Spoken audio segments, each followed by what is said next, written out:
Muy buenas noches, bienvenidos a esta edición de día viernes de Mentiras Verdaderas. Como usted sabe, los viernes están reservados para esos misterios de la historia que nos trae Dr. File.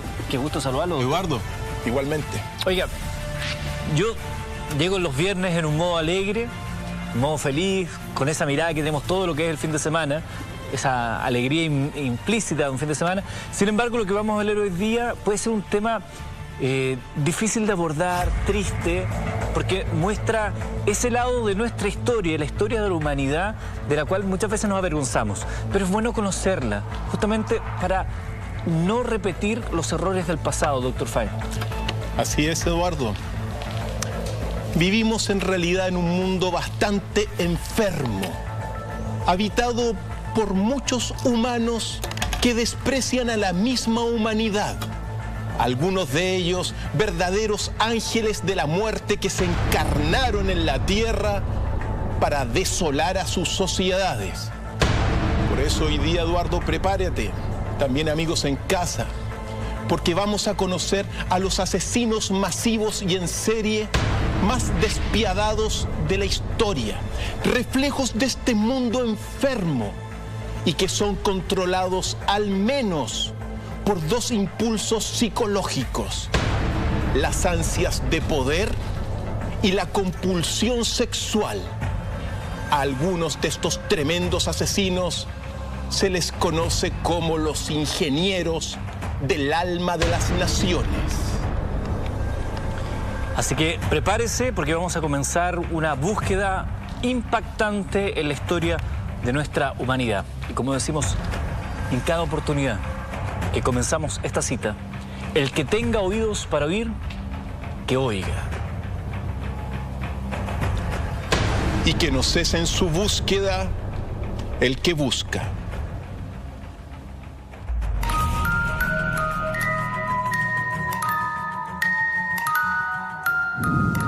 Las sociedades modernas conforman los ingredientes perfectos para la producción de asesinos seriales. Aquí encuentran las condiciones ideales para el nacimiento de sus más sádicos instintos. Exposición mediática, amplia tecnología, banalización del sexo y un amplio abuso de poder, lo que incuba una combinación extraordinaria de elementos que terminan por engendrar lo que se conoce como criminales masivos, genocidas que quedan marcados para siempre entre las páginas de la infamia. El asesino serial camina entre nosotros. Es un ser que aparenta normalidad. A primera vista parece un ciudadano común y corriente, pero en su interior arrastra un infierno sin precedentes. El progreso de las armas y la tecnología en general ha auspiciado más de una vez a que el asesino se sienta con el poder de matar a individuos a destajo, incluso a comunidades enteras. Así lo hizo Hitler con los judíos y Stalin con su propio pueblo. Así lo hicieron los norteamericanos cuando atacaron a los japoneses en Hiroshima y Nagasaki. Para ser asesino serial no es necesario vivir en un subterráneo. Se puede ser un amplio asesino y gobernador al mismo tiempo. El uso del sexo y el poder son fundamentales para su formación. Cuando en una sociedad el abuso de poder es transversal, los individuos normalizan esta práctica en su cotidianidad. Se sienten con el poder de aplicar sus decisiones por la fuerza y el dolor, y de extender esta práctica en sus víctimas con un placer incomprensible.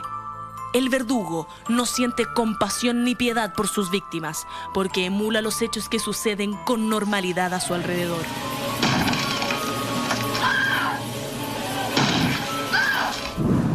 ¿Es el asesino serial un espejo de todos nosotros y de nuestros instintos más precarios? ¿Es el asesino masivo un reflejo de nuestra sociedad enferma? ¿Quiénes son los peores asesinos que haya visto el mundo y cuáles eran sus motivos para matar? Hoy, en Mentiras Verdaderas, Dr. File desclasifica a lo peor de lo peor, los asesinos cuyas manos están teñidas de forma indeleble con sangre.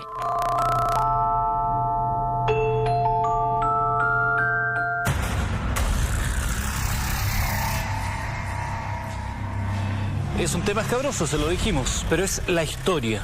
Es lo que nos tiene a usted ahí sentado, a nosotros acá instalados. es lo que nos ha hecho llegar hasta este lugar y no queremos que se repita.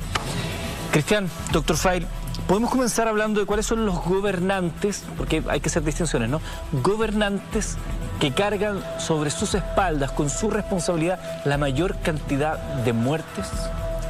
Y que los podemos calificar también como asesinos masivos. Y aquí está el punto. Uno tiene que partir todo este relato con el gran líder que fue Mao Zedong en China. Y antes de ver lo que él hizo, porque según las cifras, y siempre las cifras van a ser referenciales, este hombre que vemos en pantalla, líder de la República Comunista de China, desde la Revolución Comunista en China hasta su muerte en 1976, se le atribuyen la responsabilidad al menos de 65 millones de muertos. Qué tremendo. Alguien podría pensar que el GC, las letras que ven en pantalla, podría estar equivocado en la cifra, pero esta es la cifra que se le atribuye a él de muerte, la responsabilidad que tiene sobre sus espaldas. 65 millones de muertes. Es impactante. Y ahí está el punto, porque antes de profundizar en los detalles de qué significó, bueno, ¿cómo lo podemos calificar a este líder? ¿Como un tirano? ¿Como un asesino masivo? ¿Se le puede decir quizá un demonio? Claro. ¿O un tirano? ¿O un dictador? Genocida. ¿O un genocida? Pero también en China le llamaban el gran líder, el gran timonel. ¿Cómo le pones tú, Eduardo? Porque esta es una pregunta que se va a repetir en la calificación de todos estos asesinos masivos, pero claro, a Mao Zedong lo veneraban prácticamente como un cuasi dios en la tierra. ¿Cómo se les llama? Para mí es un monstruo. Es un monstruo. Mao y los que están en esta lista son verdaderos monstruos de la existencia. Sean del color que sean, en esto no hay que equivocarse. Él es del Partido Comunista, es un monstruo. Las palabras muchas veces no definen exactamente lo que son, porque son todas estas cosas al mismo tiempo.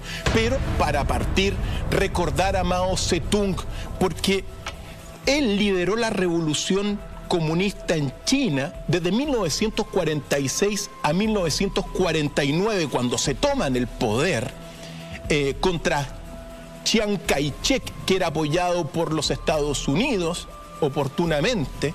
Y bueno, iba a comenzar a instaurar sus doctrinas, sus políticas, que fueron devastadoras para la población.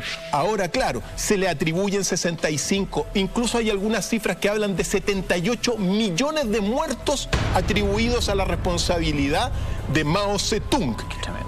Ahora bien, las proporciones también, uno tiene que decirlo, en China, más de 1.200 habitantes, bueno, 65 millones de habitantes es... Claro. En el caso de Chile sería casi 4 veces nuestra población completa. Así es. Matar 4 veces la población total de Chile. Considerando la cantidad de habitantes que hay en China, pareciera ser, pero no deja de ser escalofriante la cifra. Escalofriante, y sobre todo por los relatos, porque uno dice cifra y es algo muy frío. ¿Qué hay detrás de cada uno de estos, bueno, padecimientos? Y aquí es donde uno tiene que recordar, porque se toma el poder en 1949, va a instaurar en 1958 lo que se llama su proyecto de Gran Salto Adelante, donde lo que buscó sobre todo fue la industrialización acelerada y la colectivización agrícola de todo lo que es China. Pero en este primer intento fracasó y generó hambrunas que se llevaron la vida de al menos 30 millones de personas, las hambrunas provocadas por su política de industrialización y colectivización de la agricultura. Y cuando uno dice hambruna, uno tiene que decir, bueno, ¿a qué se refiere esto? Mira, yo tengo acá un pasaje de un movimiento de algunos escritores japoneses, y particularmente un episodio de Lu Xun, que te narra que en aquellos tiempos, mientras la gente se moría por hambre, también se practicaba el canibalismo. Y déjame permitir recordar esto porque es parte de la historia. Pero dice, y ojo, es un reflejo simplemente para imaginarnos lo que significa tener hambre. Este es el relato de un niño de una familia. Mientras tomaba los palillos para comer, volví a pensar en mi hermano mayor. Ahora yo sé que fue él el causante de la muerte de mi hermana pequeña. Ella tenía 5 años y era tan linda que enternecía. Veo de nuevo a nuestra madre sollozando sin arrepentimiento porque era él quien se la había comido. Si es todavía capaz de experimentar ese sentimiento, nuestra hermana ha sido devorada por mi hermano mayor. No sé si mi madre llegó a darse cuenta de ello.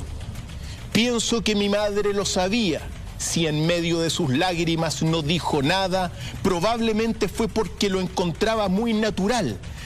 Recuerdo que un día que me hallaba tomando el fresco ante la puerta del salón, mi hermano me dijo que un hijo debe estar dispuesto a cortar un trozo de carne de su cuerpo, echarla a cocer y ofrecerla a sus padres si estos caen enfermos, pues es así como obra un hombre honesto. Mi madre no protestó. Si es posible comer un trozo de carne humana, evidentemente es posible comerse a un hombre entero. No obstante, cuando vuelvo a pensar en sus sollozos de entonces, no puedo evitar que el corazón se me apriete. Eduardo, el padecimiento en China fue a tal grado que hubo actos de canibalismo entre las propias familias.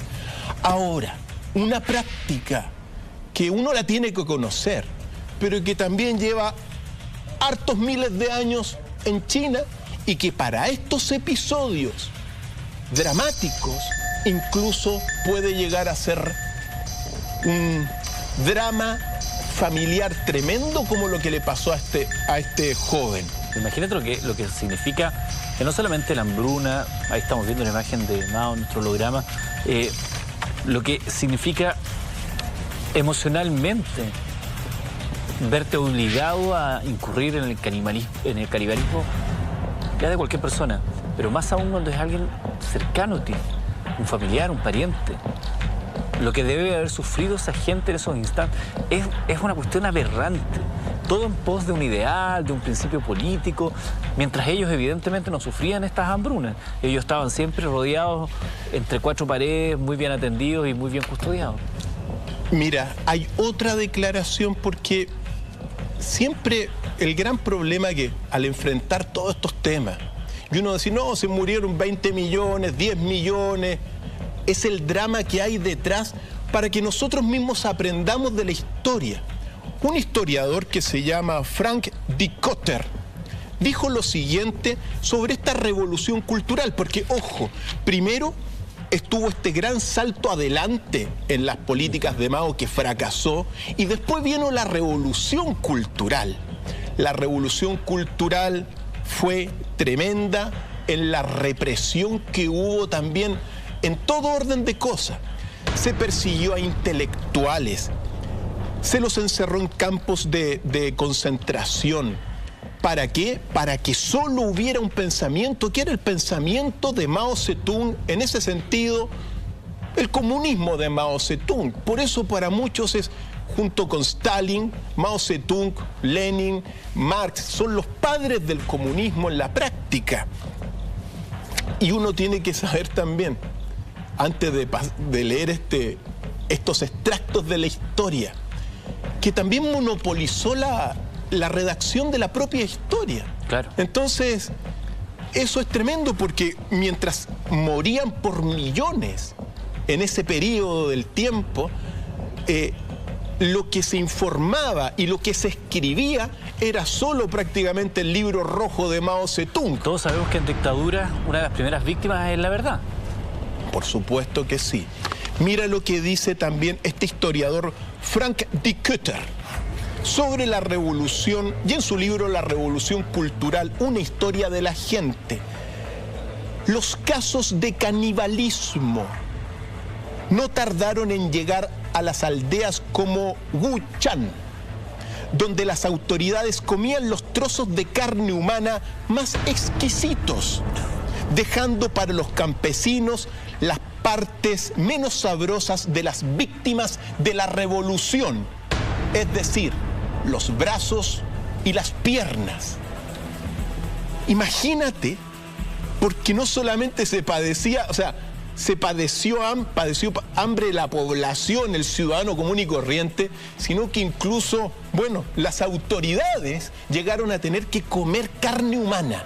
Pero mira, incluso en la miseria que está señalando, reconocen ahí que las autoridades se quedaban con las mejores partes. Así es. Qué tremendo. Incluso en la miseria, en la podredumbre, en el estado en que se encontraban, incluso ahí, sacando algún tipo de beneficio personal.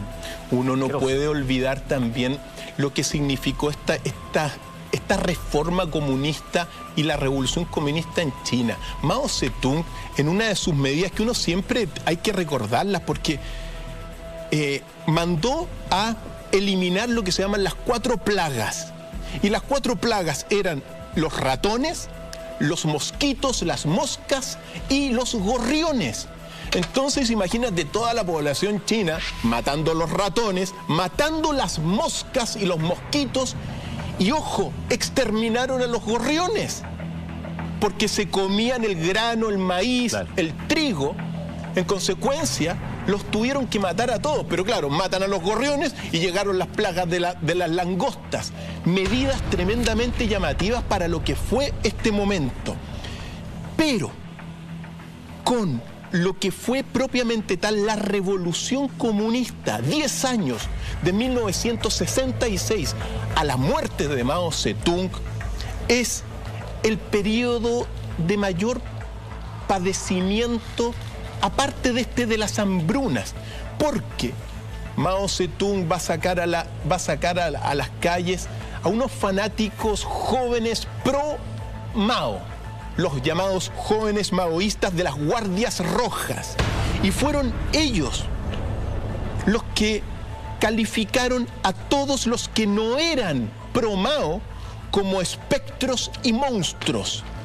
Y es así como comenzó una persecución, como te decía, contra los intelectuales, pero también contra todas las religiones que habían allá. Hubo entierros de personas vivas, muchos quemados en la hoguera, encadenados por meses. Monjas extranjeras fueron apaleadas y después las tiraban para afuera. Por cierto, cuando uno ve todo esto y ve que detrás de cada una de estas muertes hay un drama social, hay un drama particular y familiar, ¿cómo puede uno entender esto? Mao, ¿sabes cómo lo entendía? Él pensaba que estaba haciendo un necesario proceso de purificación revolucionario de la nación china. En consecuencia, muchos lo calificaron a Mao como un ingeniero del alma de la nación china a costa de lo que son las millones de muertes. Uno tiene que saber que, sea lo que sea en política, la política real es la política de la sangre, la política del padecimiento, del caos total, de la guerra civil. Y ojo, porque junto con Mao uno no puede olvidar también a su esposa, que quizá era más tiránica de él, que se llamaba Qin Chiang. Ella, que fue una bailarina, cantante en Shanghái, cuando en sus tiempos de juventud. Venía del mundo de la frivolidad ella. Por cierto, bueno, ella fue la que prohibió la música, prohibió el cine, el teatro, la literatura extranjera, y las bibliotecas fueron arrasadas en gran medida por la idea de la mujer de Mao, que terminó tristemente su vida después de la muerte de Mao, fue ajusticiada por los mismos chinos, comunistas. Y claro, durante ese tiempo, lo que se hablaba sobre todo y lo que se leía allá era el libro rojo de Mao. Vamos a seguir hablando de Mao. Estamos hablando de los grandes criminales más despiadados del mundo. Estamos partiendo con esto de los gobernantes. Mao es el primero con esta cantidad impresionante. 65 millones de chinos murieron bajo la represión de este líder comunista. Seguiremos hablando de eso, de más, acá, en Mentiras Verdaderas.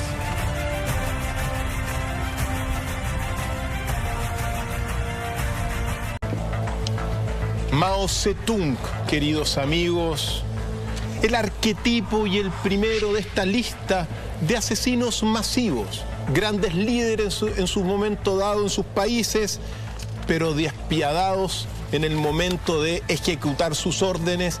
Y detrás de ellos, y detrás de Mao, dos cosas muy importantes, Eduardo, como sus impulsos psicológicos motores: las ansias de poder por un lado y la compulsión sexual por otro, Eduardo. Importante ese punto, porque Mao afirmaba que tener sexo con mujeres vírgenes le permitía a él mantener el vigor necesario para la obra que estaba emprendiendo. Y cada cierto tiempo le llevaban a las chicas vírgenes para que Mao tuviera sexo con ellas. Estuvo casado 4 veces. Una de ellas, esta que mencionábamos, que fue tan despiadada, pero era un hombre que efectivamente ejercía el poder y los placeres, entre comillas, que este poder le permitía tomar a la fuerza.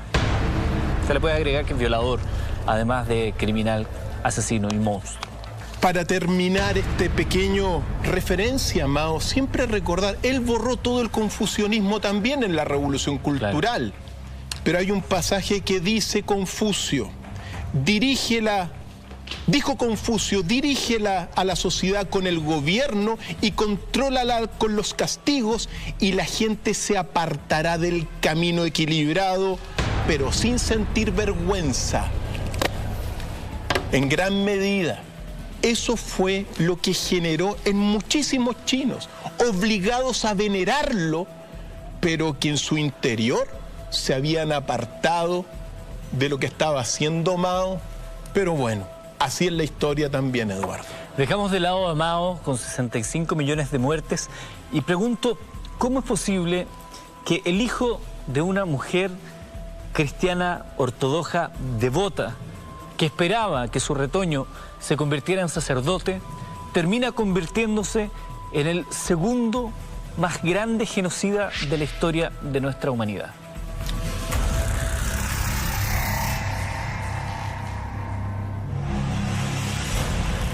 Joseph Stalin carga sobre sus espaldas la cifra de al menos 23 millones de muertos en todo lo que fue, bueno, la irrupción del comunismo en la Unión Soviética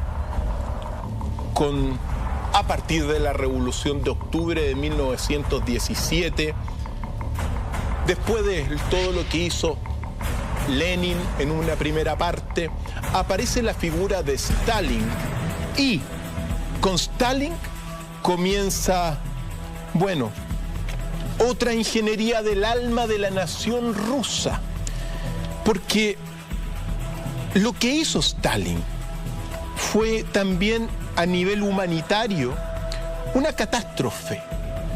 Uno tiene que recordar que envió a millones de personas a los campos de concentración, a estos sistemas penitenciarios que se llamaban los gulag, como castigos, evidentemente. ¿Para qué?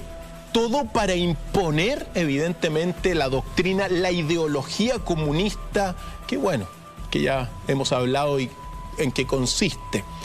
Pero la primera etapa fue similar a lo que le ocurrió a China, porque lo que buscó Stalin es sacar a la sociedad del feudalismo que se estaba.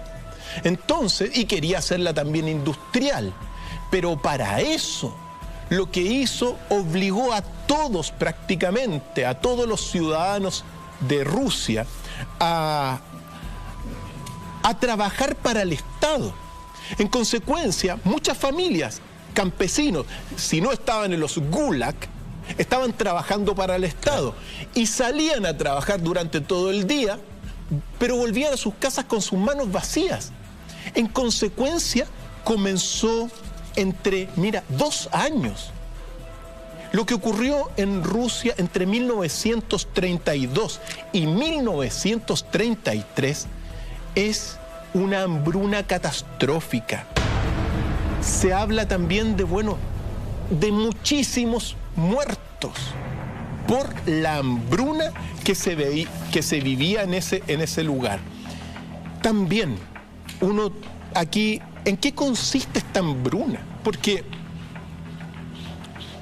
morir de hambre, Eduardo, debido a las decisiones políticas para instaurar la ideología comunista.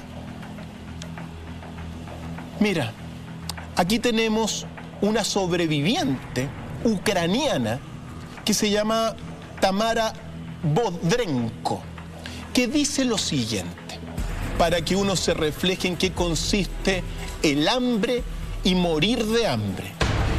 Mi madre nos cantaba canciones para que nos olvidáramos del hambre. Imagina el dolor de esa madre, terrible. Se lo llevaron todo y solo nos quedamos con una vaca, gracias a la cual pudimos sobrevivir. En el pueblo veíamos cómo la gente se desplomaba en la calle y ahí se quedaba durante largo tiempo. Nadie los enterraba. Esto es la declaración cuando Tamara tenía 94 años y se salvó a este periodo horrible de hambruna. Pero imagínate lo que es en las calles ver a la gente muerta caer y que queden ahí, ¿para qué? Para que se alimenten los perros, para que se alimenten los gatos, los ratones, dejarlas a la intemperie. Cuando se habla en Ucrania sobre esta hambruna de estos 2 años, se habla de 10 millones de muertos en 2 años. Entonces tú dices, ¿en qué mundo se está? ¿Cómo es posible que una reforma genere tanto padecimiento humano? Prácticamente, tú lo dijiste al principio del programa, podemos hablar de un genocidio indirecto contra el mismo pueblo, de líderes que uno se pregunta, ¿aman a sus pueblos? Son decisiones de Estado. Ojo también, porque Stalin, uno puede decir que fue un dictador soviético, que desplegó una mentalidad sadista. Pero, ¿cómo lo podemos calificar? ¿Monstruo? ¿Ingeniero del alma? ¿Ángel de la muerte? Buenas preguntas. Nos empezamos a quedar cortos de adjetivos para estos personajes tan nefastos en la historia. Es bien especial porque ambos casos parten más o menos de un diagnóstico similar. Dejar atrás esta sociedad medieval, feudal, donde las personas le trabajaban a un señor feudal a cambio de protección, pero dicen, vamos a cambiar esa institución y ahora trabajen para el Estado. El Estado será que... cambiaron solamente del patrón, pero no cambiaron el estilo de vida. Empobrecieron a sus pueblos, los llevaron a las hambrunas, terminaron con la cantidad de muertes. Stalin no nace con el nombre de Stalin. Se llama Joseph y unos nombres larguísimos, impronunciables. Y él se pone ese mismo Stalin, que significa acero, hombre de acero, porque era duro y frío. Y al igual que en el caso de Mao, que veíamos esto que señalaba también Dr. File de la pulsión sexual también como un ingrediente del ejercicio del poder, una de sus mujeres, porque estuvo casado más de una vez, era muy celosa. Y él lo que hacía era tomar a las esposas de sus camaradas, digamos, y las llevaba a los gulag. Ponía a prueba a los camaradas diciéndole que la revolución está por sobre los afectos, ponía a prueba a su mujer en sus celos y, por supuesto, saciaba su apetito sexual. Así es. Por eso son los impulsos que hay detrás de estos asesinos masivos. Son esos, ansias de poder y compulsión sexual, sobre todo, aparte de otros tantos que uno puede ir recordando, pero también recordar una cosa. Tú hablaste de los gulag, este sistema penitenciario de bastante, bueno, con pésimos resultados. Mira, Mao Zedong, o sea, Stalin, después de esta hambruna, instauró lo que se llama el periodo del Gran Terror, la Gran Purga, que duró entre 1936 a 1938. En esos par de años, Stalin habría, mira, según las cifras, por lo menos sido responsable de 750.000 muertes y otros 750.000 deportados a los gulag. La gran purga, el gran miedo, el gran periodo del terror, propio también de los delirios de persecución que tenía Joseph Stalin. Ahora, esta cosa de las persecuciones de estos grandes dictadores, tiranos, como queramos llamarle, son palabras afines al fin y al cabo. En el caso de Stalin, uno lo puede ver incluso en Iván el Terrible. Iván el Terrible, siglo XVI, mató a su propio hijo por los delirios de persecución al concentrar tanto poder. Por lo tanto, es bastante frecuente esto. Pero el resultado del gran terror, de este periodo del gran miedo, fue catastrófico, porque lo que buscó no solamente fue irse en contra de sus enemigos políticos, a los cuales llamó, y aquí es donde instaura la palabra enemigos del pueblo. ¿Quiénes son los enemigos del pueblo? Trotsky, por ejemplo, León Trotsky, que Trotsky quería universalizar el comunismo inmediatamente. En cambio, Joseph Stalin dijo que mejor era expandir el comunismo al interior de la Unión Soviética primero y después hacia el resto de naciones del mundo. Pero todo esto derivó en realidad en una seguidilla de persecuciones, ejecuciones tremendas que comenzaron un día exacto, el 1 de diciembre de 1934, porque ese día Leonid Nikolaevich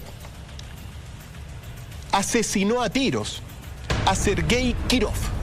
Ese momento, Sergei Kirov, evidentemente stalinista, el otro era trotskista. Comienza la era de Stalin con esa muerte y Stalin comienza una represión, no solamente contra sus adversarios políticos, sino que hizo una depuración del mismo ejército rojo que él mismo había formado. Hizo una depuración de la sociedad, una depuración de la internacional comunista.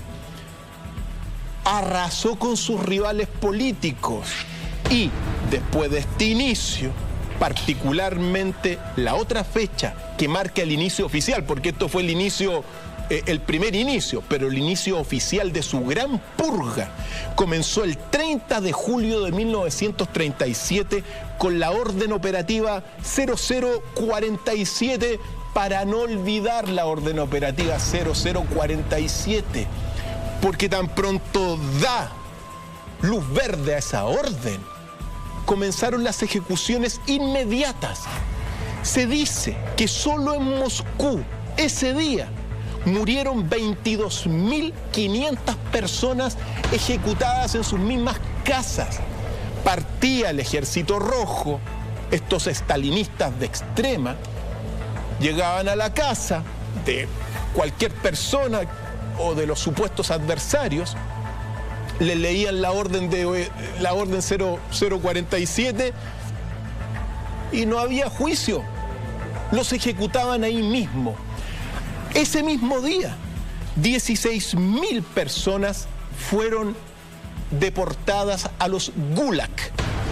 Por lo tanto, comienza una época de represión, no solamente de matanzas sin piedad a excompañeros de las armas del mismo Stalin, sino que limpiaron sobre todo las clases bajas, exterminándolas básicamente. Acá tengo un testimonio particularmente de Valentina Ibleva, sobreviviente también a todo este cautiverio en los Gulag, calificada en su momento dado como enemiga del pueblo, pero que se salvó. Para que uno conozca el sistema penitenciario que tuvieron ellos, dice ella: lo primero que comprobé en los gulags era el frío que había en los barrancones. El frío. El frío causó la muerte también de miles y miles de personas durante este periodo de gran terror. Pronto aparecieron los piojos, blancos y grandes. Mi padecimiento no lo pude soportar. Corrí hacia donde había cal viva. Encontré un vaso de medio litro y lo llené de cal. Acto seguido, me lo bebí para morir. Sentí un dolor terrible, como si el estómago se me desgarrara. Es decir, se trató de suicidar, querido Eduardo, debido, bueno, a este sistema penitenciario de los gulags. Ojo, Stalin se fue contra el mismo Partido Comunista, donde mató a 48.000 miembros del Partido Comunista, gobernadores, del Comité Central y también secretarios generales. 48.000, entre otros tantos, muertos. Como te decía, la depuración del Ejército Rojo, según las indicaciones, mandó a matar a 3 de 5 mariscales, los más importantes, 3 de 5, 13 de 15 generales mayores, es decir, estaba descabezando todo. Nada que le hiciera sombra. 8 de 9 almirantes, 50 de 57 generales de campo, 150 de 186 generales de división, y así fue matando y matando a todos los comisarios, por ejemplo, del ejército, a todos los mató, que eran 16. Mató también a 221 de 397 generales de brigada para depurar el ejército. Es simple. Esto se llama ingeniería del alma de las naciones, Eduardo. Así se hace. Así lo hizo, por cierto, en su momento dado, Vlad Tepes, Drácula, para erradicar la pobreza y la delincuencia. Ingeniería del alma de las naciones. Estos personajes nefastos que estamos conociendo, este es el segundo de nuestra lista, el primero fue Mao, son personajes recientes en la historia, pertenecen al siglo pasado, a lo más. Si siguiéramos retrocediendo las páginas de la historia, nos encontraríamos con otros personajes tanto o más nefastos, porque el mundo ha sido así. Somos una raza maravillosa en muchos aspectos, pero terrible en otro. Y antes de ir con el siguiente de esta lista negra, solo recordar el nombre de Ilya Ivanovich. Recordarás tú que es un científico, un biólogo ruso que también cayó en desgracia porque se logró enfermarse en medio de una solicitud que le había hecho Stalin, que era la cruza de un humano y un chimpancé, el humancé. Se habla de esos experimentos que trataron de hacer y en medio de eso este científico enferma y lo matan finalmente. Se desconoce si se continuó después con ese experimento con otras mentes, pero imagínense lo perverso y lo retorcido que era el trabajo. Seguimos avanzando y llegamos probablemente al que quizás si hiciéramos una encuesta, la mayoría de nosotros respondería que es el mayor asesino de todos los tiempos. Pero quiero que Dr. Veit me cuente cuántas muertes carga sobre su espalda Adolf Hitler.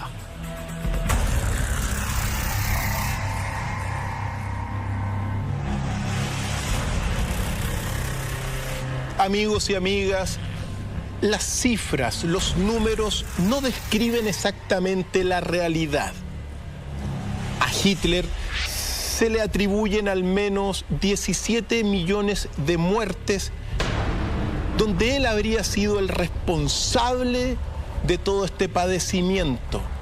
Los números no sirven para narrar las horrorosas situaciones que se vivió en Alemania y más allá durante la Segunda Guerra Mundial, Eduardo. Adolf Hitler, un personaje del cual se ha hablado tanto, se le reconocen sus afanes artísticos, le gustaba pintar, le gustaba la música, fanático del chocolate, se dice que comía casi 1 kilo de chocolate al día, pero con este legado horroroso que hasta el día de hoy estremece, porque es otro de estos criminales que son muy cercanos coetáneamente con nosotros, con usted, conmigo, con todos nosotros.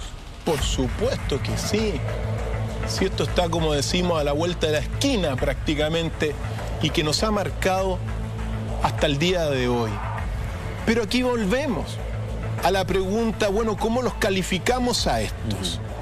Porque Hitler, genocida, asesino, dictador, pero también guía de la sociedad alemana de su momento. Encauzó, por supuesto, con un discurso, y ojo con ese detalle, porque es algo que se habla acá, un discurso que apela al odio, que apela a la rabia, que apela a la violencia, y que terminó haciendo eco en gran parte de una nación que sintonizó con eso, hastiado de lo que tenían. Me haces pensar que algo parecido está ocurriendo hoy día en el mundo. Por eso decíamos que hablamos de esto no de morbo, hablamos porque estos hechos de la historia que son reales, es bueno conocerlos para anticiparse y evitar que vuelvan a ocurrir. Porque el legado de dolor que queda para la gente común y corriente, que no son los que están en la toma de decisiones políticas, dura generaciones. Generaciones. Y muchas veces los pueblos siguen estos discursos violentistas por la misma enfermedad de la sociedad. Eduardo, cuando uno ve estos líderes, claro, todos apuntamos a ellos, ¿no, verdad? Mao Zedong, Stalin, Hitler y los que vienen.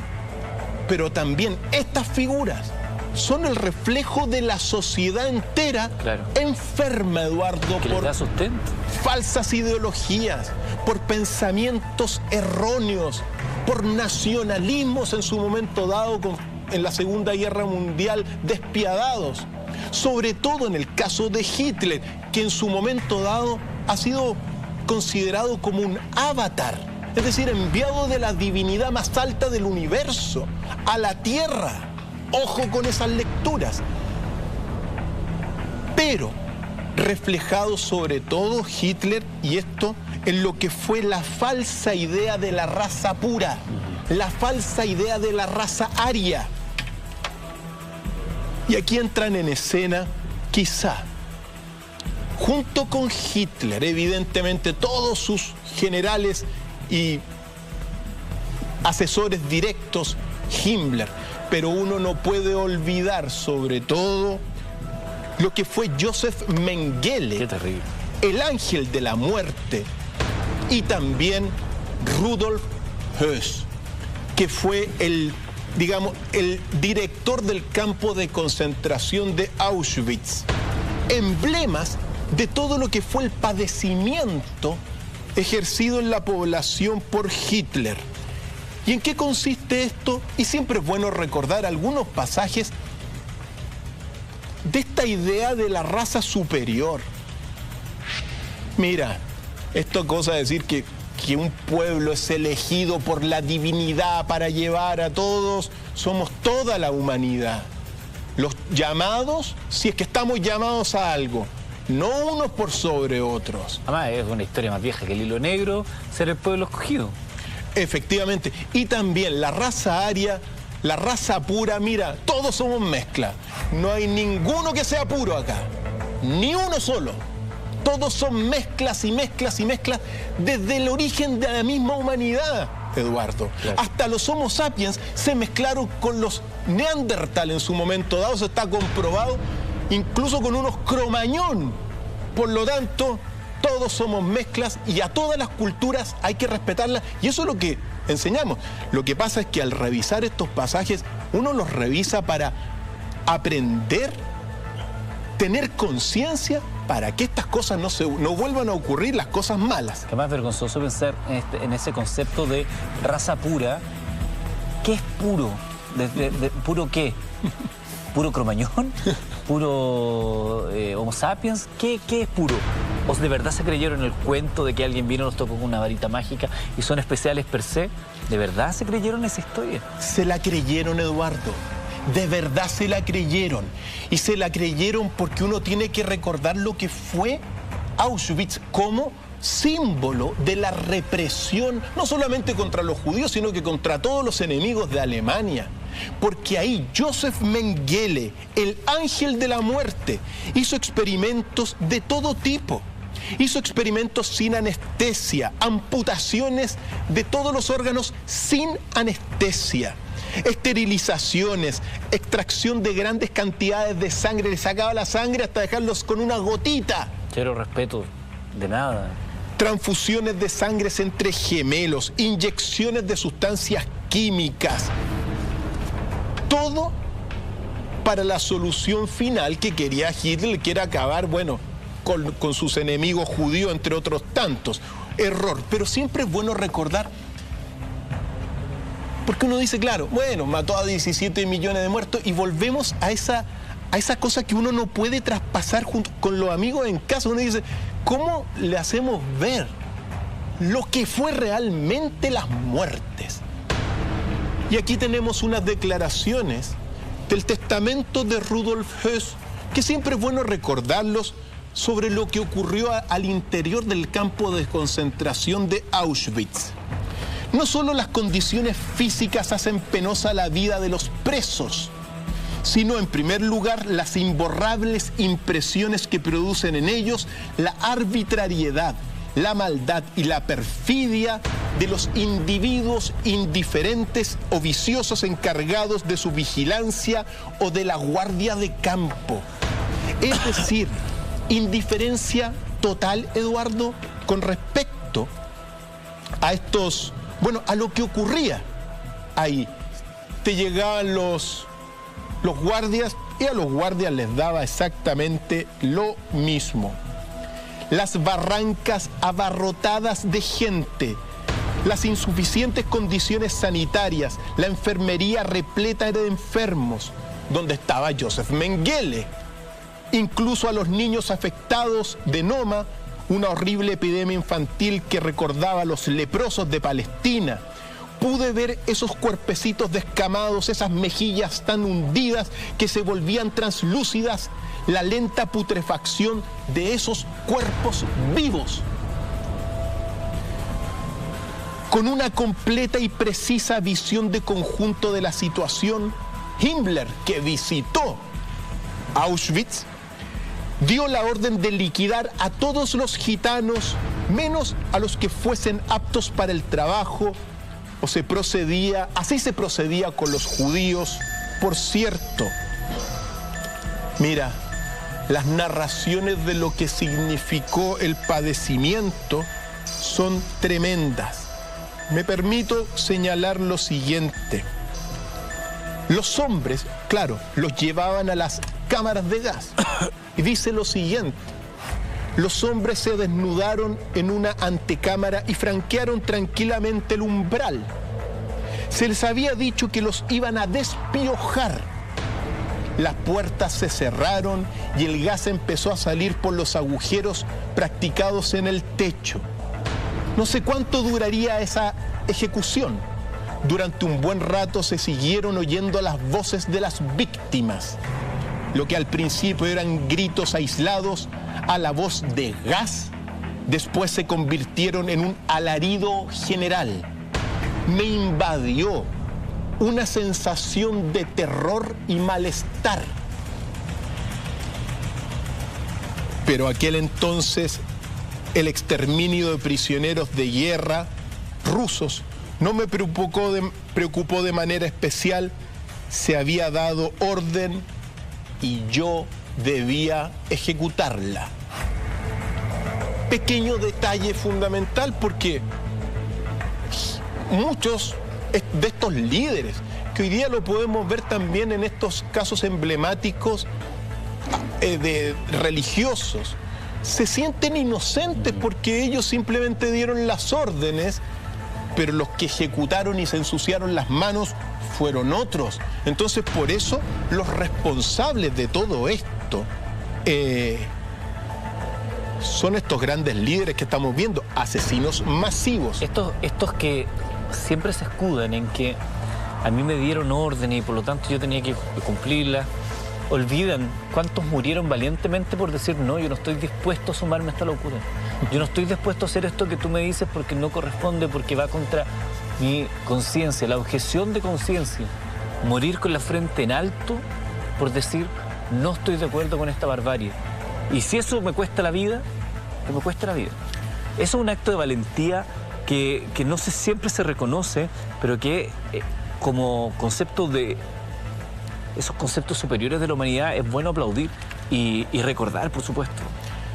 Estamos al menos recordando también todo lo que es el imperio de ese pecado capital que se llama la ira. La ira es el pecado capital de las guerras, un sentimiento desordenado e incontrolado de odio y enfado. También negación de la verdad, eso es la ira. Se niega la verdad, se hace lo posible por ocultarla. Impaciencia entre los procedimientos de la ley. Ira, comandada, bueno, por Hitler y otros tantos. Los deseos de venganza. Auschwitz fue un centro de venganza. Fanatismo en las creencias religiosas y políticas. En eso se expresa el pecado de la ira, discriminación y siempre deseando el mal de los otros, de los bárbaros, nunca de uno. Homicidios, asaltos, genocidios, amor por la injusticia, la venganza y el resentimiento, eso es la ira que se expresó también en este que fue Hitler. Un pasaje. Perdón, ¿qué libro es? Porque preguntan cuál es el libro sobre el cual está. Este es el libro de Rudolf Höss. Rudolf Höss fue el comandante de Auschwitz durante un periodo. Ojo, no es Rudolf Hess. Por eso muchas personas dicen, ¡ay, pero si este no es Rudolf Hess, etcétera! No, este es Rudolf Höss, comandante de Auschwitz, ¿ya? Dice en un pasaje, Eduardo, en este ambiente no habitual, los niños muy pequeños solían ponerse a lloriquear. Sin embargo, tras haber sido consolados por sus madres o los hombres del comando, se calmaban y entraban jugando a las cámaras de gas, bromeando entre ellos con un juguete en las manos. ¿Cómo tú calificas eso? Qué maldad. Despiadado. ¿Hasta qué punto el humano se vuelve completamente un engendro del diablo, Eduardo? Cuando uno ve esto, uno puede decir que en el caso de Joseph Mengele, en el caso, bueno, de todos estos genocidas, asesinos masivos, son como ángeles de la muerte que se encarnaron en la tierra para purgar a la tierra y para hacer ingeniería de las almas de las naciones. Otro pasaje. Desde el primer momento supe que nos traían a Auschwitz para matarnos. Fue una declaración de uno de estos presos. Me hice cargo de 2 niños para escapar a la selección de los detenidos aptos para el trabajo. Quería sufrir mi suerte siendo plenamente consciente de ello. Espero que todo esto pase rápidamente. Adiós. Las narraciones de lo que ocurrió en Auschwitz son el reflejo de tremendas barbaridades humanas. Decir lo siguiente, mira lo que dice: los reclusos se vieron obligados a realizar trabajos muy duros y las raciones de alimentos que se les proporcionaban eran cada vez más escasas. Les habrían ahorrado muchos sufrimientos si los hubieran mandado directamente a la cámara de gas. Morían al poco tiempo de llegar sin haber prestado la menor utilidad a la industria de armamentos. Armas. Entonces, cuando tú ves esto, nuevamente, las causas de esto, la guerra, se necesitan presos para construir armas, etcétera, etcétera, etcétera. Los asesinos masivos son así, Eduardo, son tremendos, despiadados. Hay muchos pasajes que reflejan eso y que, bueno, guardamos este libro para seguir avanzando en nuestro camino, pero no olvidar nunca a Hitler y, bueno, las muertes que directa e indirectamente cargan. El 30 de abril del 1945, todos saben que es la fecha en que Adolf Hitler y Eva Braun, su mujer con la que se había casado el día anterior, terminan suicidándose mediante una píldora de cianuro y un disparo. Pero ese también es el comienzo de otra larga historia, porque se dice que eso también fue una trampa y algunos señalan que Hitler no habría muerto en esa oportunidad, sino que habría seguido vivo, pese a que hay investigaciones que avalan que el cuerpo encontrado era el cuerpo de Hitler.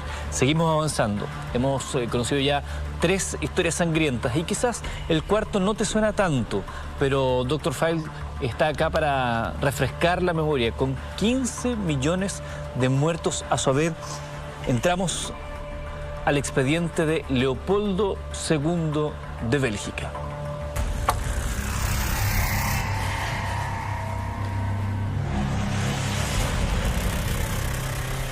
Leopoldo II, rey de Bélgica, muerto en 1909, carga sobre sus espaldas 15 millones de muertos.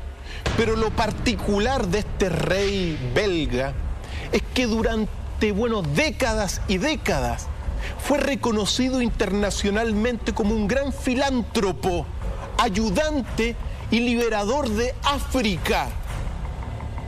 Lo que en realidad era completamente distinto, Eduardo. Aquí lo tenemos. Ojo con Leopoldo de Bélgica. Primero, tengo que hacer una pequeña reflexión, porque yo tengo sangre belga también.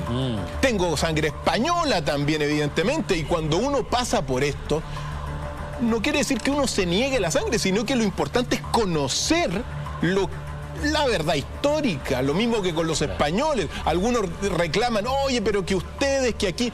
Pues estamos conociendo la historia y no por eso no vamos a estar de acuerdo con nuestra propia sangre. O sea, el hecho de que tengas sangre belga, no puedes cargar tú con los crímenes de una persona como este señor que vemos acá en la imagen, Leopoldo, que se termina arrancando con los tarros, enloquece y termina convirtiéndose y pertenecer a esta lista de los mayores asesinos de la historia. 15 millones de muertos. Y aquí es donde la narración se vuelve más horrorosa todavía, más devastadora, Eduardo y amigos, porque uno tiene que recordar al menos un par de pasajes. Primero, mira, en 1876, Leopoldo de Bélgica fundó y presidió la Asociación Internacional Africana para promocionar la paz, el progreso y erradicar a los esclavos de África. En su discurso inaugural, mira lo que dijo Leopoldo de Bélgica, para que uno se dé cuenta cómo muchas veces hay dos caras en estos asesinos masivos. Claro. Dice sobre la situación africana en el momento de la inauguración de esta Asociación Internacional Africana, hace esta promesa: los horrores del estado de cosas, las miles de víctimas masacradas por el comercio de esclavos cada año, el número aún mayor de seres absolutamente inocentes que son brutalmente arrastrados a la cautividad y condenados de por vida a los trabajos forzados, han conmovido profundamente los sentimientos de todos los que, a todos los niveles, han estudiado con atención esta deplorable realidad africana y han concebido la idea de asociarse, de cooperar, en una palabra, de fundar una asociación internacional para dar punto final a este tráfico odioso que es una desgracia para la edad en que vivimos. Firma Leopoldo de Bélgica. vendió la pescada absolutamente como antiesclavista, liberador, estamos portándonos mal con África, solo para ganarse el respeto que le cedieran los territorios y luego empezar su trabajo de asesinato y mutilación. Así es, Eduardo, porque, mira, las cifras también son referenciales. 15 millones, Bertrand Russell habla de 8 millones de muertos, los monarquistas belgas hablan de 2 millones de muertos. Pues, ¿cuál es la diferencia entre 2 millones y 15 millones de muertos? Pero acto seguido, después de organizar esta Asociación Internacional Africana, inició y contrató con su propia plata a Henry Morton Stanley, que era un explorador estadounidense, para que fuera al río el Congo y particularmente le ayudara a privatizar el Congo. ¿Cómo? A través de contratos con jefes indígenas para la explotación de las regiones descubiertas. Permíteme un segundo. Usted probablemente ha escuchado hablar del Congo belga. Ahora le vamos a contar la historia, lo que tiene que ver con el caucho, las mutilaciones en nombre del caucho. De eso y más, cuando el Dr. File regrese, tras una pausa.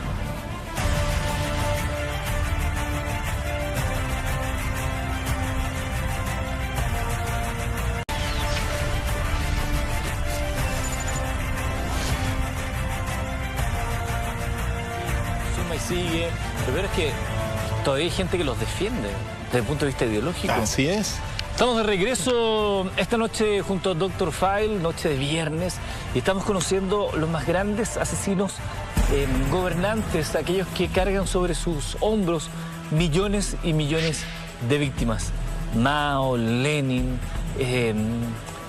hablamos también de Hitler, y así hemos llegado Stalin hasta también. Stalin, por supuesto, hasta Leopoldo II de Bélgica. Ese hombre que se hacía pasar por un benefactor de África y terminó siendo otro cruel y despiadado asesino. Así es. Bueno, ¿cómo lo calificamos? Benefactor, filántropo, incluso fue reconocido internacionalmente como humanitario. Qué tremendo. Eduardo, después de que evidentemente este explorador, Henry Morton Stanley, le ayudó a privatizar el Congo. Y parte importante, la conferencia de Berlín de 1884 y 1885, en esa conferencia los países europeos se repartieron África. Yo me pregunto, ¿le habrán preguntado a los africanos? Evidentemente que no. Y en esa conferencia europea, Leopoldo II pasó a ser el propietario a título personal de la República Libre del Congo. Y ahí comenzó lo que se llama la época del terror, o también los horrores del Congo, o el genocidio congolés, porque inmediatamente mandó a 16.000 europeos de diferentes compañías a explotar 3 cosas, Eduardo. Primero, diamantes, piedras preciosas y el caucho. El caucho, el famoso caucho. Que El tenía grandes famoso reservas. caucho. Mira, los horrores para recolectar el caucho están descritos en algunos pasajes, pero sobre todo entre 1885 y 1908 murieron entre 10 a 15 millones de personas, todo por el caucho. Las empresas que llegaron allá a recolectar el caucho, se les autorizó, por orden evidentemente del rey, que hicieran lo que quisieran. Chipe libre. Chipe libre para recolectar el caucho. Asesinatos, mutilaciones y libertad para cumplir con sadismo las cuotas altas del caucho que no podían cumplir. Y de pasadita también les metieron viruela, les metieron la enfermedad del sueño de la mosca tsetse y entre otras tantas cosas. El trabajo en el Congo fue un impuesto impuesto. O sea, llegaron estos europeos y a las tribus que habían ahí les pusieron el impuesto del trabajo.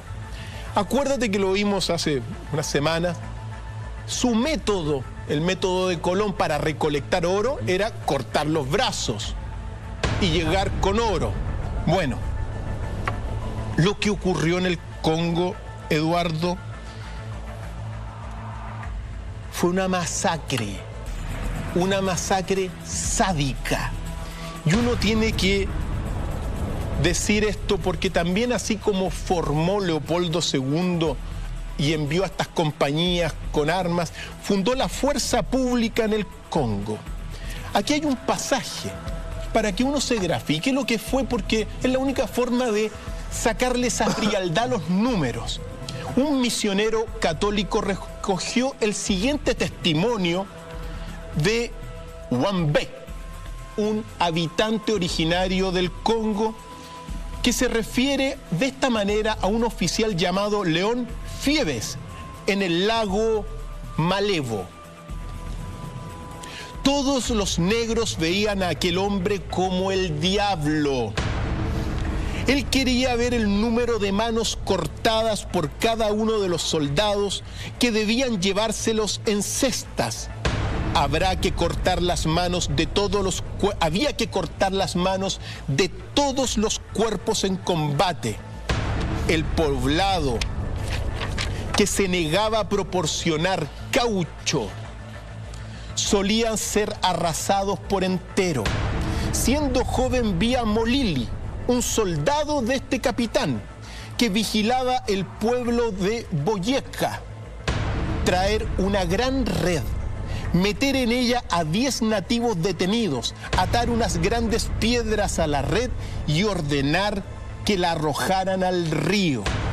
La causa de todos aquellos tormentos era el caucho. Esa es la razón de que no queremos oír el nombre de este capitán.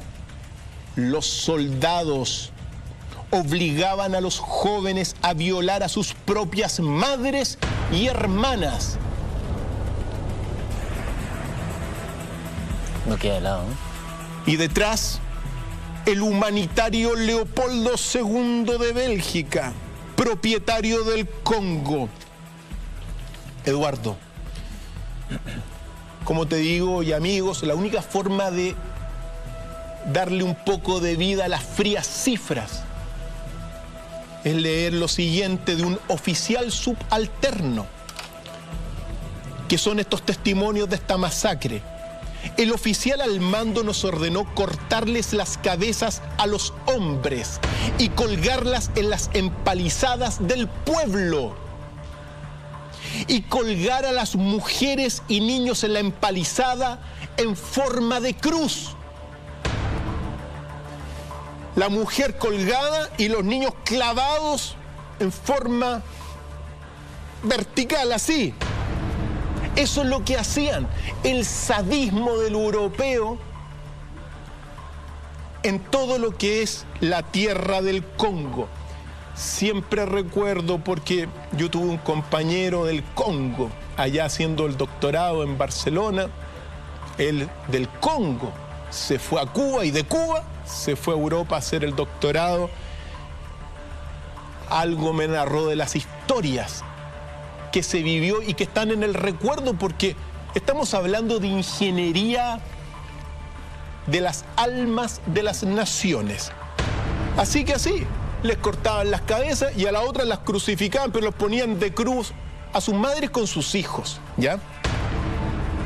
Un misionero católico, después de ver a un congoleño siendo asesinado, el soldado dijo: no te lo tomes a pecho, nos matarán a nosotros si no traemos caucho. El comisionado nos prometió: si traemos muchas manos, él acortará nuestro servicio.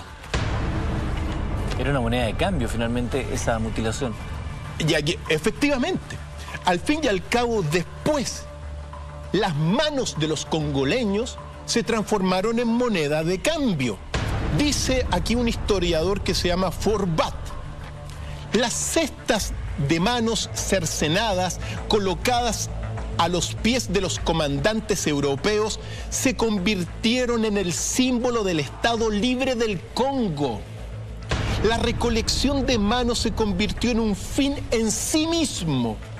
Se convirtieron en una especie de moneda de compensación por las deficiencias en las cuotas de caucho. A los soldados de la fuerza pública se les pagaron sus bonos sobre la base de cuántas manos recogían. La mano derecha era la prueba de que había un congoleño muerto. Y muchas veces los soldados belgas y de otras naciones que habían ahí europeas, de estas compañías europeas, oye, grandes empresas de neumáticos actuales se desarrollaron gracias al caucho del Congo. Claro. Pero bueno, para ahorrar las balas, les cortaban las manos y los dejaban que se murieran desangrados o por infecciones que agarraban. Todo esto que duró, como te señalaba, varios años, aunque no son muchos años tampoco, porque fue 15, son prácticamente de 1885 a 1908. Más que suficientes para la locura que... 15 millones de muertos, Eduardo. Terrible. Arrasaban las poblaciones, las devastaban. Y todo esto finalmente se hizo conocido. Y gracias a que se hizo públicamente conocido, detonó no solamente lo que se llama la guerra árabe del Congo, sino que también, bueno, se trató de detener con el paso del tiempo a este asesino masivo que vemos en pantalla, filántropo, humanitario, pero al mismo tiempo un tremendo genocida, entre muchas otras cosas. Autor de 15 millones de muertes en el Congo a principios del siglo pasado. Hay un libro que es de Joseph Conrad, que es el Corazón de las Tinieblas, que relata justamente los horrores, un libro absolutamente recomendable, Corazón de las Tinieblas, de Joseph Conrad, donde relata muchos de los horrores que vivieron en el Congo. Yo recuerdo haberlo leído y de pronto uno lee y dice, ¿esto es verdad o hay ficción?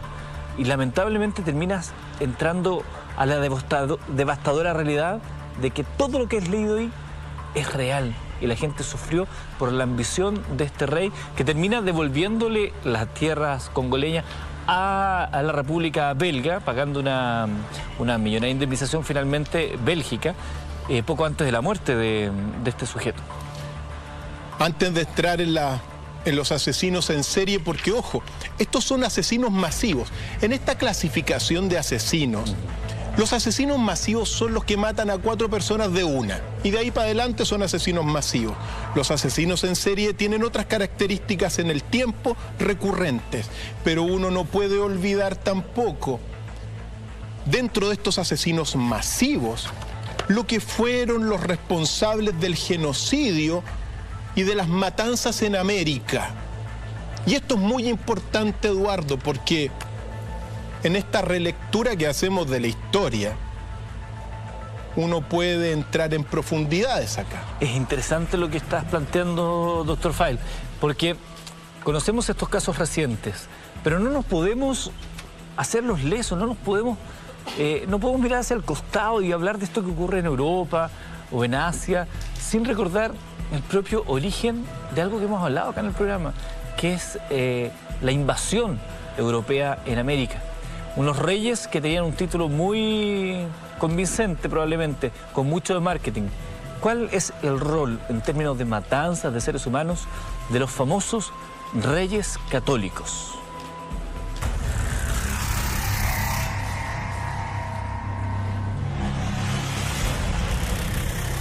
Amigos y amigas, que quede claro,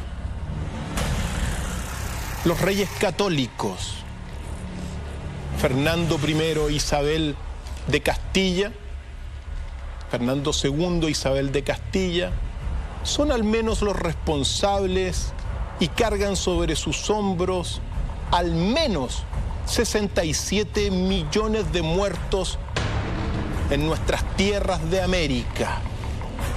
en esta relectura, Eduardo. Eso es lo que uno tiene que decir, porque ¿quién estuvo detrás de la conquista, descubrimiento de Colón? ¿Quién los financió y quién los ayudó? Fernando II de Aragón e Isabel I de Castilla. Y Colón fue el que inició el genocidio y las matanzas que lo vimos oportunamente. Qué importante que digas relectura, porque ¿qué es lo que nos enseñan a ti y a mí en el colegio? Que gracias a la pertinaz empresa de los Reyes Católicos, que poco menos que pusieron su joya a disposición de la tía rica de la época, pero las habrían puesto así a un crédito, solo para financiar el gesto loable de ir y descubrir nuevos mundos y llevar la modernidad, llevar la cultura. Pero eso a un costo que es abominable. A una extinción terrible. Terrible, Eduardo. Y hay que sumar a Fernando II de Aragón e Isabel I de Castilla, reyes católicos, al Papa Alejandro VI, porque fue el Papa Alejandro VI que en su bula Intercetera en 1493 le entregó las tierras a España. Ahora bien, claro, las muertes se extendieron durante mucho tiempo, pero los responsables y los que cargan inicialmente son los reyes católicos y la iglesia, que bendijo las matanzas como vimos oportunamente. Para describirlas en esta ocasión, tengo los textos de Bartolomé de las Casas. ¿Quién fue Bartolomé de las Casas? Bartolomé de las Casas fue un fraile dominico cronista y primer defensor de todos los indígenas de América. Él escribió un libro que se llama La brevísima relación de la destrucción de las Indias y vivió hasta 1566. Mira lo que dice, porque cuando uno dice ¿qué pasó en América? No, se murieron. Ahora, las cifras son muy relativas. Se habla de 67 millones de muertos en total, pero otros hablan de 100 millones de muertos por las barbaridades que vamos a describir. Vuelvo a decir, los números no describen la realidad, no son exactos para describirlas. Mira lo que dijo Bartolomé de las Casas. Todo indígena varón era considerado tributario, lo mismo que Leopoldo de la Casa de España. Todas estas gentes, los que vio, los pueblos originarios, sobre todo de la isla de la Española, que es parte del relato, escuchemos bien, eran más simples, sin maldades ni dobleces, obedientísimos, fidelísimos a sus señores naturales y a los cristianos a quienes sirven, más humildes, más pacientes, más pacíficos y quietos, sin rencillas, sin odios, sin venganzas. Así eran los pueblos originarios, con mayores virtudes, Eduardo. Dos maneras han tenido los cristianos de extirpar a aquellas naciones. Una es por las guerras injustas y sangrientas y tiránicas, la otra por la opresión más dura, horrible y áspera de los sobrevivientes. La causa de todas estas muertes, según Bartolomé de las Casas, es el oro. Y la segunda causa, henchirse de riqueza en lo más breve lapso posible, es decir, codicia y avaricia, otro pecado capital para todo lo que son cristianos, es decir, esa desenfrenada búsqueda de placeres económicos. Ahora bien, mira lo que dice Bartolomé de las Casas. Nunca los indios, de todos los indios, hicieron mal a alguno de los cristianos. Antes los tuvieron por venidos del cielo. Por lo tanto, eran personas mucho más honorables de lo que llegó. En la isla La Española, Santo Domingo, que fue la primera donde entraron los cristianos, comenzaron los grandes estragos y perdiciones de esta gente. Primero despoblaron y destruyeron, tomaron mujeres e hijos para abrazarlas, abusar de ellas y comerles sus comidas, y comenzaron a entender ellos que no venían del cielo. Dábanles bofetadas y palos, y la primera gran desvergüenza fue que al rey señor de toda la isla, un capitán cristiano le violó por su fuerza a su propia mujer. Las narraciones de Bartolomé de las Casas sobre lo que fue esto fue horroroso. Lo directo, digamos. Directo. Solamente decir un par de cosas más. Tomaban a las criaturas, a los hijos, de las tetas de sus madres por las piernas y daban con ellas en las piedras. Los sacaban de las piedras y los mataban contra las piedras. A otras lanzaban a los ríos por las espaldas riéndose y burlándose. Hacían horcas largas y los quemaban vivos, haciendo honor y reverencia a nuestro Redentor Jesús. A otros les cortaban las manos y se las colgaban en el cuello y después le decían, anda con las cartas. Comúnmente mataban a los señores y nobles de esta manera. Hacían unas parrillas de varas sobre las horquetas y atábanles a ellos y poníanles debajo el fuego manso para que poco a poco, dando alaridos, en aquellos tormentosos desesperados se les salían de sus cuerpos sus almas. Lo último de este episodio, yo afirmo, dice Bartolomé de las Casas, que hasta que todas las muchedumbres de gente de aquella isla fueron muertas y asoladas, no cometieron contra los cristianos un solo pecado mortal. Y los pecados solamente reservados a Dios, como son la venganza, odio y rencor contra los cristianos, cayeron en muy pocas personas de los indios. Ese es el relato que incluye parte de la responsabilidad que le recae a los, comillas, reyes católicos en lo que fue la aniquilación de los pueblos originarios de América Latina posterior a 1492 con la llegada de Cristóbal Colón y los ambiciosos hombres que llegaron desde España, muchos de ellos de la peor calaña. Pero dejamos atrás esta historia de gobernadores, de hombres que sedujeron a las masas y hombres que tienen la responsabilidad por el influjo ideológico en esta gran cantidad de muertes. Me gustaría, Cristian, que habláramos también de esos sujetos que, víctimas de pulsiones básicas, terminan ellos tomando el arma asesina y convirtiéndose en asesinos en serie, siendo capaces de convertirse a sí mismos en verdaderos diablos. ¿Qué significa, qué representa cada uno de ellos como ecos de una sociedad enferma?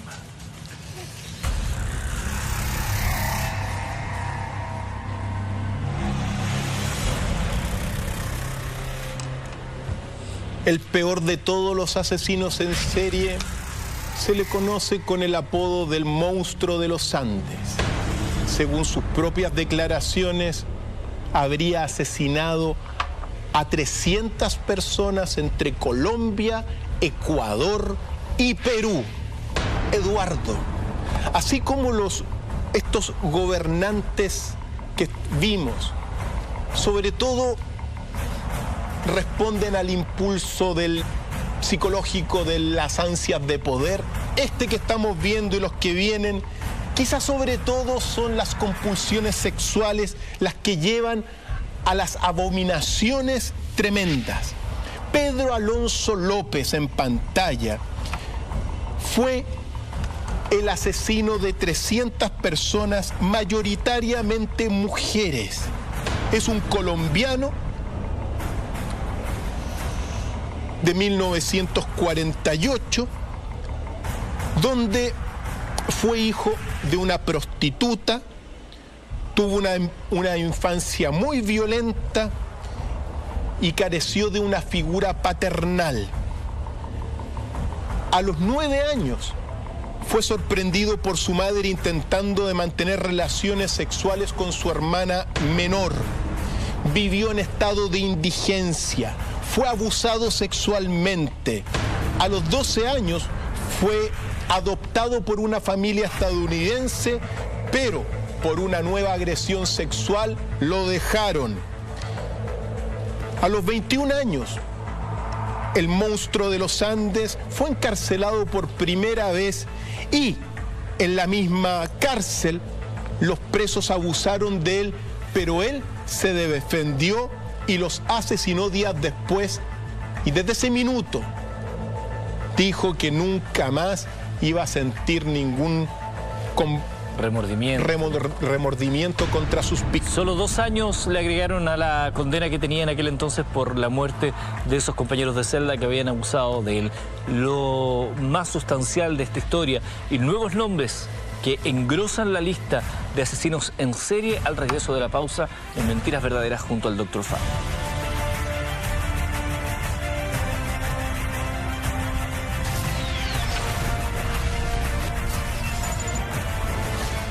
Y volvemos en esta historia de Pedro Alonso López, asesino en serie. Más de 300 muertes se le atribuyen al monstruo de los Andes, a quien vemos en imágenes, por cierto, porque es contemporáneo, no todos nosotros.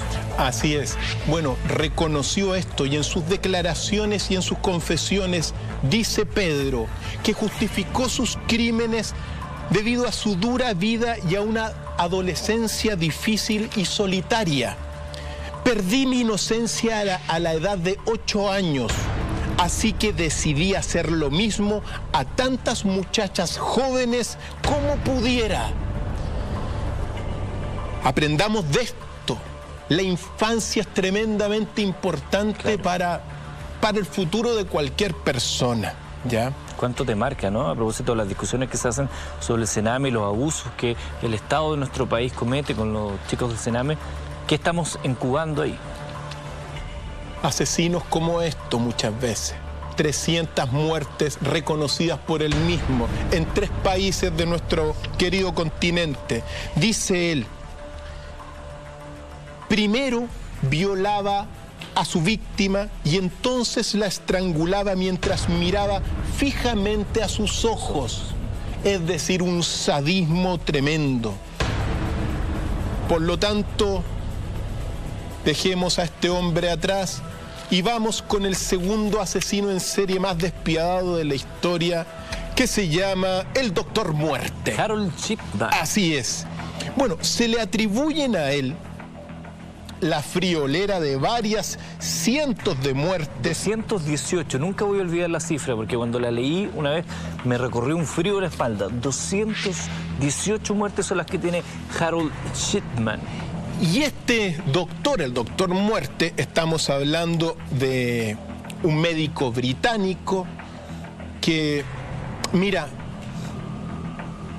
las mataba sobre todo, según los documentos, con anestesia.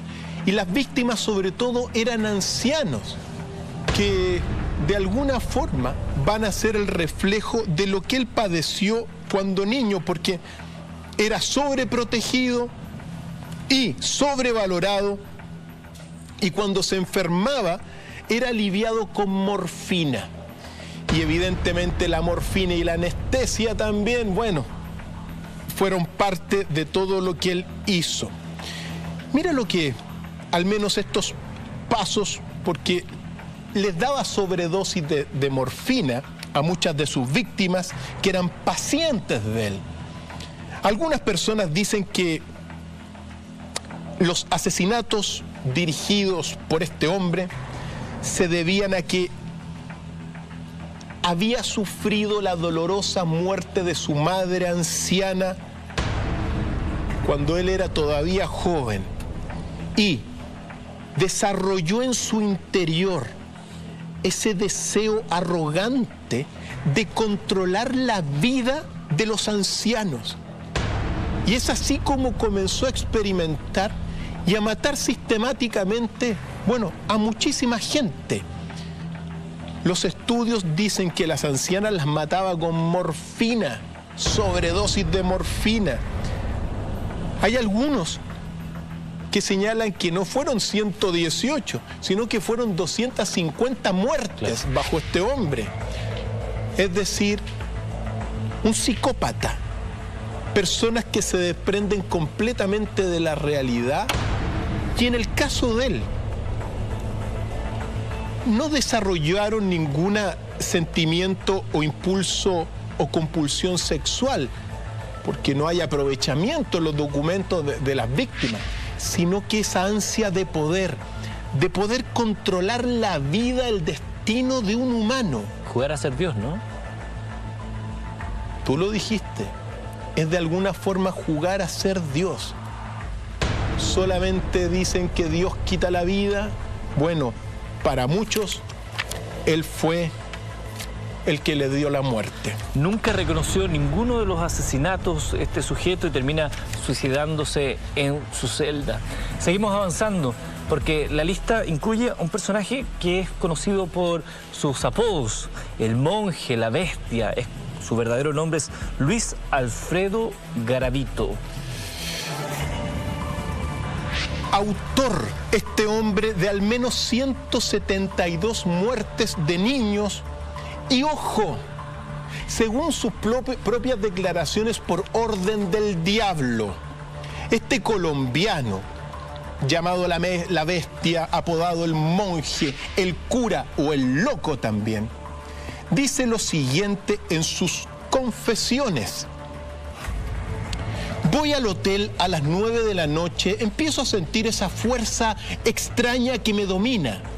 Saco el cuchillo, consigo unas cabullas, llevo licor y me dispongo a andar por las diferentes calles aledañas a la galería. Había un niño cerca, él estudiaba en la escuela donde había ido a vender ambientadores el año pasado. Él estaba vendiendo tintos, le hablo, lo convenzo para que me acompañe.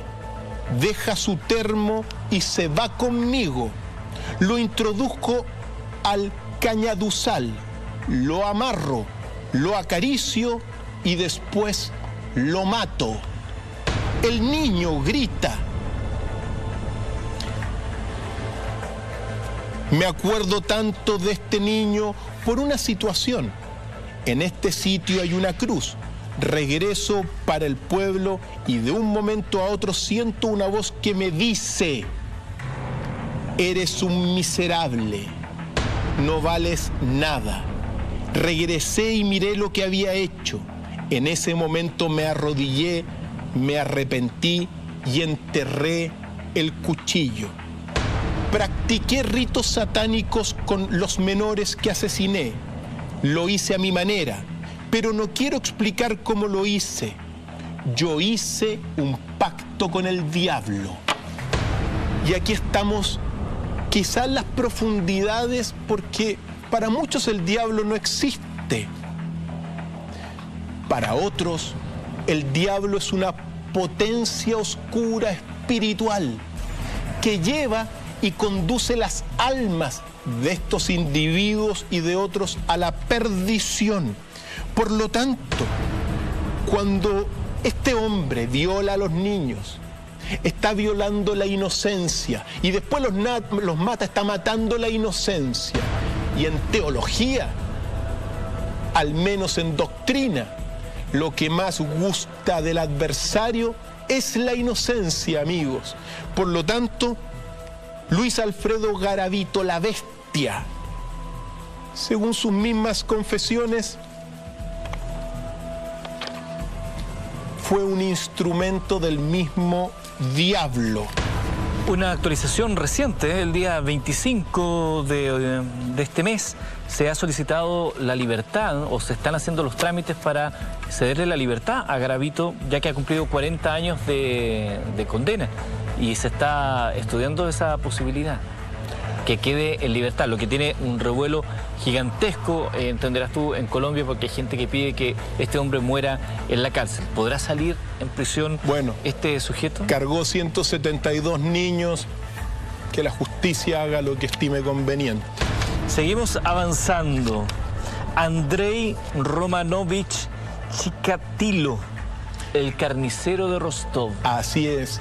Carga sobre sus espaldas 52 asesinatos. Y aquí vemos un hombre que fue muy disminuido cuando pequeño. Sufrió de impotencia sexual. Los compañeros de su curso, evidentemente estamos hablando de la ex Unión Soviética, le hacían bullying. Aquí lo estamos viendo en nuestra pantalla holográfica, ¿ya? Todo suele suceder que muchas veces estos padecimientos que tienen estas personas siendo jóvenes, después los invierten y se transforman en unos verdaderos asesinos.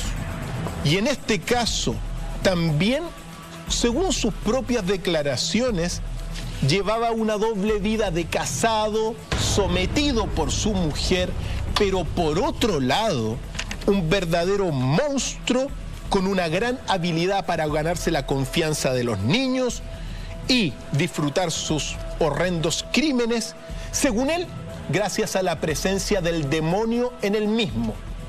Por lo tanto, cuando nosotros vemos, practicó canibalismo, se excitaba también mientras mataba a sus víctimas.